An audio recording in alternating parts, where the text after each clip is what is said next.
HighBridge, a division of Recorded Books, presents The Dog Who Took Me Up a Mountain: How Emme the Australian Terrier Changed My Life When I Needed It Most, by Rick Crandall and Joseph Cosgriff, read by Barry Abrams. Preface. For as long as I can remember, my life has been filled with surprises. Not that I'm complaining. Although the paths I followed have not been the ones I expected to take, the outcomes have been better than anything I could have hoped for. I am honored that you have taken the time from the demands of your life to listen to this book.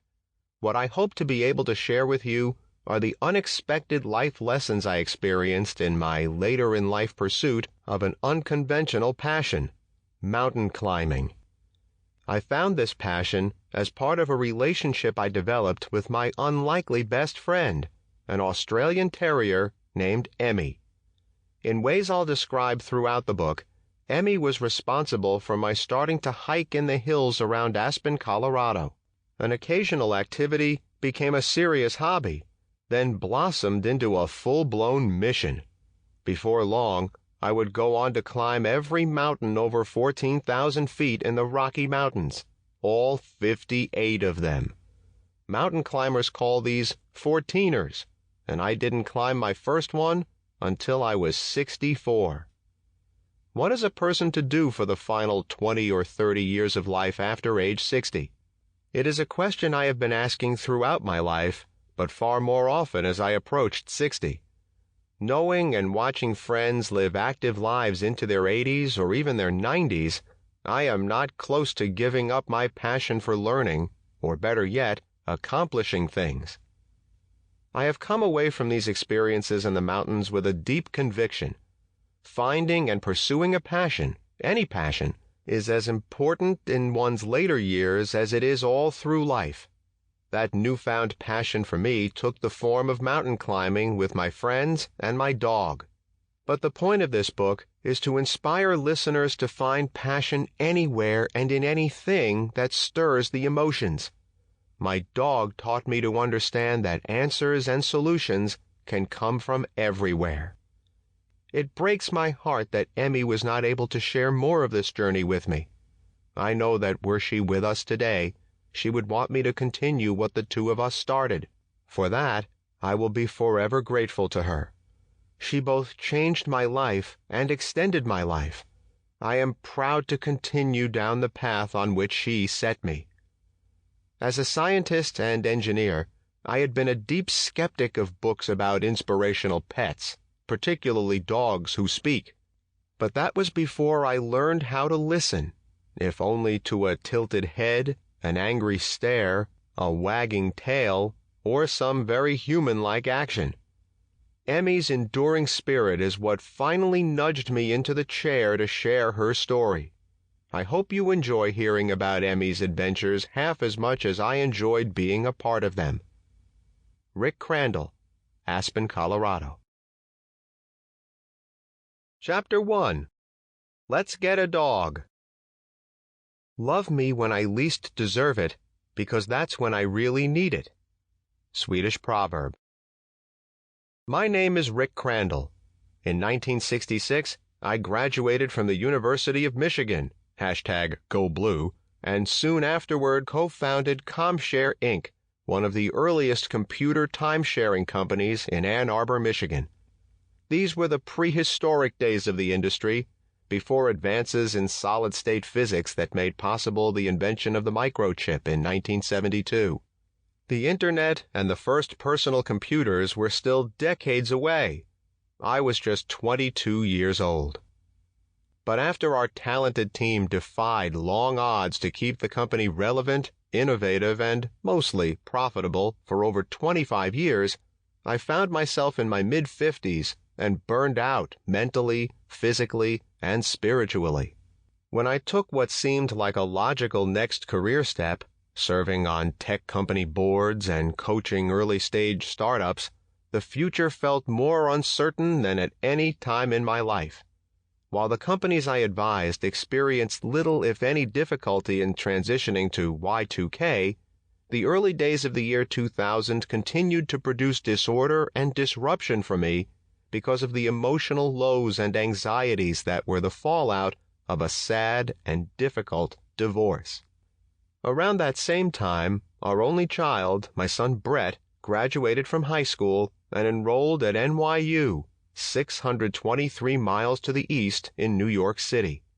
After our trip to the East Coast the previous year, Brett was so completely won over by Manhattan and the idea of attending a college located in the heart of this bustling metropolis that I could not even convince him to apply to a second or third choice of colleges. This approach was consistent with his successful, lifelong practice of bringing a laser-like focus to achieving his most serious goals. While I might have considered a backup plan and told him so, Brett wouldn't hear of such a thing. And no backups were needed, as it turned out. He was accepted by the only school to which he had applied, NYU's Stern Undergraduate College. The year was also marked by the death of my beloved dad, an accomplished businessman and a decorated World War II veteran who had been wounded in action. But more important than the credentials in his bio, he was a gentle giant who always had my back and made it his role to mediate any problems within our family. Even as he was getting up in years, I had never allowed myself to consider a world without my father in it. With Brett leaving for NYU and in need of a permanent new home of my own, I began to at least consider a clean break from Michigan. When my doctors informed me that I had an acute case of seasonal affective disorder, officially categorized as a serious depression that was related to a lack of sunlight in the winter months, something I'd been feeling more and more over the years but didn't realize, their diagnosis sealed the deal. Besides assigning a name to the health issue, my doctors were vocal in urging me to find a place to live that has significantly more sunny days each year than Ann Arbor. There were many reasons to love Ann Arbor, or I would not have called the town my home for almost 40 years. And don't take my word for it, Forbes and CNN Money were among the publications that regularly included Ann Arbor among the best places to live in the United States. In fact, 2 lifestyle websites recently gave Ann Arbor its highest honors, Niche.com as Best City 2017 and Livability.com as the #1 best place to live 2018. But as much as Ann Arbor fit me like an old pair of Levi's for so many years, the doctors continued to insist that the 57-year-old version of me needed more sunny days, particularly from October through April. A quick Google search for cities with most sunlight and more sun than Ann Arbor immediately produced a list of qualifying cities and towns ranging from sea to shining sea. In fact, it included just about every city, with the exceptions of Portland, Seattle, Pittsburgh, and several Midwestern cities. Colorado, especially the Denver and Aspen areas, appeared high on every statistical list of annual sunny hours and average number of sunny days. That said, I don't recall applying my usual due diligence or an exhaustive decision-making process when it came to the choice of the Aspen area as my new home. Our family had taken ski trips out there about once a year, and a catchy tourism slogan had stuck with me over the years. Aspen, come for the winter, stay for the summer. As major decisions go, this one was as impulsive as it gets for me. Sunny, gorgeous, near an airport with major airlines, check, check, check for Aspen. The only issue? Living in Washtenaw County, Michigan for so long had not prepared me for the sticker shock of Aspen's home prices. The resort town had clearly come a long way in almost 140 years, from its days as a small silver mining community to a stunning world-famous ski mecca. 24 art galleries and an airport filled with private jets should have been a giveaway that Aspen was now both home to and destination of the best-heeled among the well-heeled. And the asking prices of homes within Aspen made one wonder if a private jet were not included in the real estate prices I was seeing. It was amid these major life transitions back in 2000 that I found myself swept off my feet by a woman named Pamela Levy. My consulting business led to considerable travel throughout the United States, serving on boards of several technology companies. It was through my work at one such company where Pamela worked as the executive advisor to the CEO that she and I became acquainted. I was finalizing my divorce as she was exiting a relationship, and so the emails began. After enough words passed between us to fill a Russian novel, we finally decided to meet in person to pursue this relationship. By all measures, it was an inspired idea, both in its imagination and execution. Lucille Ball probably said it best. It wasn't love at first sight. It took a full 5 minutes. After a headlong dive into an emotional whirlwind courtship, Pamela and I were married in August 2000. We were thrilled that Pamela's son Clayton and my son Brett not only attended the festivities, but also ventured out together on an eventful early morning rock climb on our wedding day, which they both survived. More on that later. A few words about Pamela. At the center of her personality is the heart of an activist warrior, always seeking to right injustices so that those who follow will not need to endure them. She is smart, creative, and quick-witted. And in contrast to my rational approach to most situations, Pamela has a more spiritual approach, such as when she prefers to consult with Chinese astrologers. Having once lived in Aspen for 6 years, Pamela had the valuable asset of local knowledge when it came to compiling a list of homes that met our criteria. She extended the search to about 10 minutes outside Aspen proper, which is how we wound up buying in the funky, rustic town of Woody Creek, population 263. The loft-style house was in fact a converted storage garage that had been maintained by a wealthy car collector. The good news is that there was no need to inspect under the floorboards for used antifreeze. The floor was solid, polished concrete. Woody Creek is best known as the hometown of the late gonzo journalist Hunter S. Thompson, Fear and Loathing in Las Vegas, whose home has been transformed into a writer's retreat and a museum. The local version of things is that in 2005, and in rapidly failing health, Mr. Thompson enjoyed a breakfast of fresh fruit and Jell-O splashed with gin and Grand Marnier, and then ended his life. In keeping with his wishes, his ashes were shot from a 100-foot cannon on his property at Owl Farm. Whether it was gazing at the mountain peaks for minutes at a time, acquainting myself with a product called sunscreen, or engaging in conversations with my new neighbors at the Woody Creek Tavern, I often caught myself silently repeating, "I have a feeling I'm not in Ann Arbor anymore." Pamela and I had contrasting styles, but it seemed to work, probably because we understood almost immediately that we both required independence and support in following our individual passions.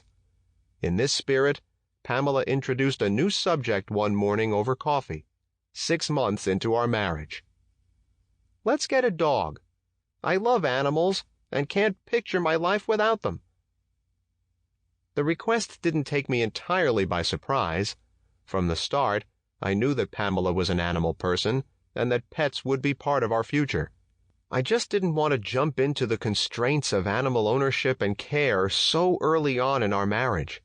To be honest, I had stars in my eyes about a life with my new wife, as well as our freedom to both travel extensively and to participate in the outdoor social events that are so popular in the Aspen area. 4 years removed from the full-time grind, I now found myself with a manageable schedule of board obligations and a set of advisor roles that often allowed me to contribute by phone and email. If people of a certain age were ranking the advantages of the senior tour, flexibility of schedule would have to rank number 1 or close to it. A new dog would entail a rigidity of schedule and limitations to our lifestyle that I was certainly hesitant to embrace. How about we not get too tied down just yet? Maybe travel, do what we want whenever we want. I've been doing my research, and I even know what dog breed I want to get." A happy wife equals a happy life, I thought, and repeated 6 times silently. Okay. There were at least 2 good reasons for me to instantly agree to our having a dog. One was that Pamela had lightly floated the idea of a pet monkey.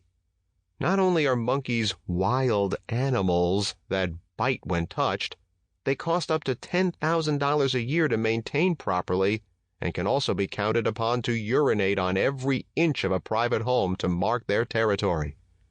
Just in case the subject came up again, I'd saved an entire quote from my internet research. "I am a primatologist. I have dedicated my life to working with primates. There is not a chance I would want one as a pet." Argument number 2 for a dog is that it would also represent a marked upgrade from Pamela's most recent pet, a Savannah serval cat named Simba that she owned during the months that we were dating. And for good measure, hers was an F1 generation cat, which meant it was a breeding step or a step and a half removed from the African serval cat, which also qualifies as a wild animal. In upholding the traditions of its ancestors, Pamela's Savannah cat preferred to hunt in the middle of the night, usually in our bedroom. She prowled as though at any moment she intended to pounce onto one of us or something we didn't see. Simba's resume included a 7-foot vertical leap, as well as its species habit of marking its favorite territories, one of which turned out to be my chest. One night, she leaped from the floor from the far side of a king bed, landed on my chest, and stared into my face while she proceeded to pee while pinning me down. The overnight hours were like sleeping in a zoo, only we were inside the cage. You can understand why I eventually trained myself to snooze with at least one eye open. Pamela reluctantly donated the cat to an animal sanctuary that was equipped to handle wild and semi-wild animals. She had gone to visit her son Clayton in Florida, transporting the female cat in an underseat animal carrier. But when it came time to place Simba back in the carrier for the return trip, the cat was having none of it. Upon hearing the hissing and seeing the fangs, Clayton appreciated the gravity of the situation. A motorcycle enthusiast, Clayton thought he could accomplish getting her back in the carrier, but only after donning protective gear.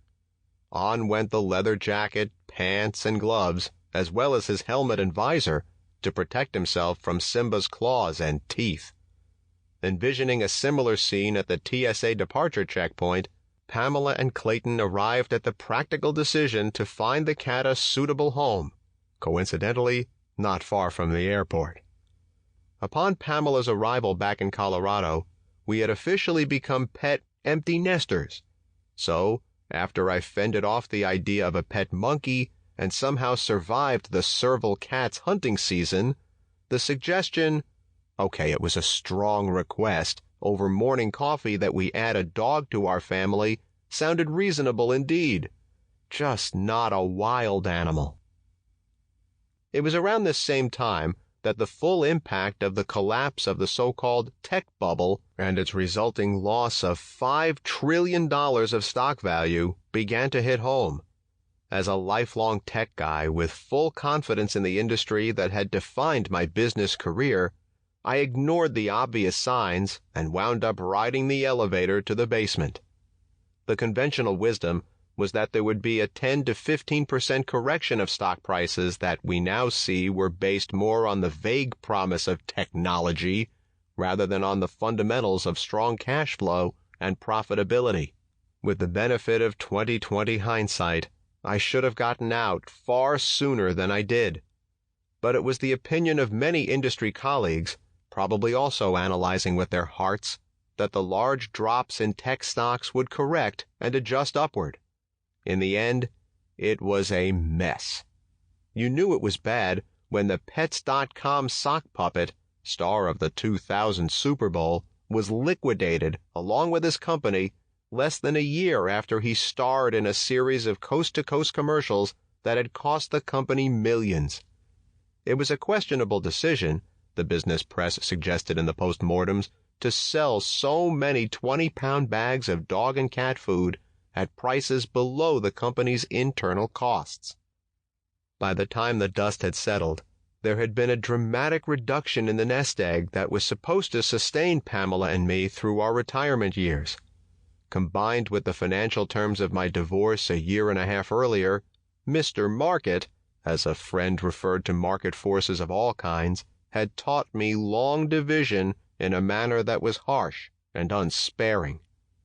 The idea of starting over in my late 50s was daunting, particularly in 2001, when youth seemed to be the valued credential of choice in the tech world. This was underscored by a sign at the main entrance to the 2001 Comdex computer show at the Las Vegas Convention Center. No admittance to minors under 18 years of age unless you are the CEO of a software company. But it didn't take a sign at a convention hall for me to read the writing on the wall. For the first time in my life, I suddenly felt old. This was also a first for me in experiencing a business-related failure on this level. In my mind, I had made the wrong choices for all the right reasons. The technology industry had provided me with everything I had on Earth, and I had tremendous faith in the underlying power of how it would continue to transform the world, and it has. What I had not considered was that with so many tech stocks in my portfolio, because that was often the primary form of compensation for board positions and for consulting with startups, I had left myself vulnerable to a bubble burst that could take down the entire sector, good and bad stocks alike. My life and career up to that point had been defined by a decisive and confident attitude, always driving things forward, even when roads led to the unknown. But something was different this time. Rebuilding our financial stability felt like a tall mountain to climb, especially for someone whose opportunities were shrinking and whose AARP membership was out of place in a young person's tech world. As these realities took hold and an overall melancholy set in, I'll be the first to admit that my behavior suffered. It is an understatement that I was not always the most pleasant person to be sharing a home and a bed, and this situation was not lost on Pamela. It had to be a new wife's nightmare, the older, but until now vibrant new husband hitting a self-made wall and being thrown off balance by a blue funk of depression. This challenge in our marriage revealed that Pamela was a disciple of the law of attraction, that what you think about and focus on are what you will attract into your life. "It will all work out. New things will come your way," she would often say. To her credit, Pamela also walked the talk, continuing to give me plenty of room and making it clear she believed that only I could fix me. My attitude was poles apart from Pamela's at that time. My approach to life was more along the lines of, things don't happen just by thinking about them, I need to make them happen. Slowly, I began to try to figure out what I would need to do to pull myself out of this spiral. It would involve 1. Snapping out of this strange and unfamiliar state of depression, and 2. Stabilizing and rebuilding our financial situation. Yogi Berra famously said, "When you come to a fork in the road, take it." I had unquestionably arrived at a fork in the road in April 2001, and it was one ablaze with red lights and stop signs that froze me in my tracks. Maybe the answer here was to simply follow Mr. Berra's sage advice, not to overanalyze which was the better road leading out of this unexpected predicament, but to take it. Meanwhile, the idea of getting a dog appealed to me more each day, and not just because a dog spared me from the alternatives, the biting and scratching of a wild monkey or the nocturnal bedroom hunting of a savanna cat. Things had gotten quiet around the house for any number of reasons, and a dog might keep me from obsessing on the new normal of our finances, as well as providing Pamela and me with a new family member we could talk about and play with together. During my days on the dark side, Pamela had continued to plow ahead with research on a breed that would be the best for us. She said she began by casting a wide net, with no hard and fast requirements other than friendly, intelligent, and compatible with modest hiking in conditions like aspens. Then one morning, Pamela broke the news that she had arrived at a final decision, that we would be adding an Australian Terrier to our household. It turned out she had recently happened upon an Aussie Terrier in a pet shop while traveling, looked up the breed online, and became intrigued. Conveniently, that month's issue of Terrier Type magazine featured the Australian Terrier from cover to cover, so she sent for it and studied it carefully. It was after this round of due diligence that she initiated discussions with a handful of quality breeders from around the country.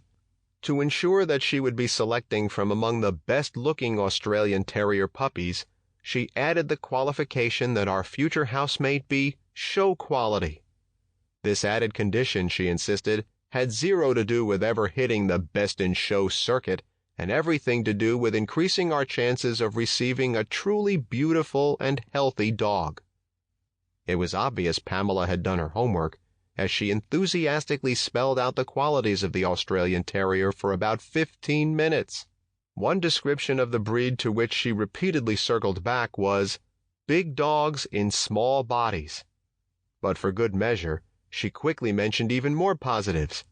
Not yappy, no shedding, fits in carriers under the seat of airplanes, and enjoys outdoor activities. As for my take on Australian Terriers, I hadn't even known the breed existed. Regarding the characteristics she said they possessed, except for fitting under the airplane seat, she just as well could have been talking about me, especially not yappy. I figured she had put so much thought and research into the selection that I was happy to go along with whatever she had decided. Remember, a happy wife equals an Australian Terrier it would be. With my head down and immersed in figuring out the new normal of our finances, I cannot say for sure how long it took for Pamela to narrow her list of candidates to one specific puppy. I do know she felt a certain level of stress in making a final choice based largely on a dog's lineage and photos viewed on a computer screen. Ideally, she wished she had visited the breeder's home and spent time with at least one of the puppy's parents to get a sense of the temperament that would be passed along. She had read of due diligence for puppies coming close to the elaborate interview processes undertaken by the elite preschools in New York City. Sure, the breeder was reputable, and the puppy on the top of Pamela's list had descended from a long line of champions. But what is a champion? At least to this untrained reader, dog breeders' literature invoked more categories of champions than in a fifth-grader's soccer tournament. Make no mistake, Pamela had been a quick study in the intricate world of the various breeds of dogs, and later in differentiating among breeders. But she also knew what she didn't know, which was that plunging into online websites about dogs for a few months didn't mean she was qualified to hang a shingle as a dog expert. Fortunately, Pamela's approach to this and to many life decisions has been to trust the process and then take a leap of faith.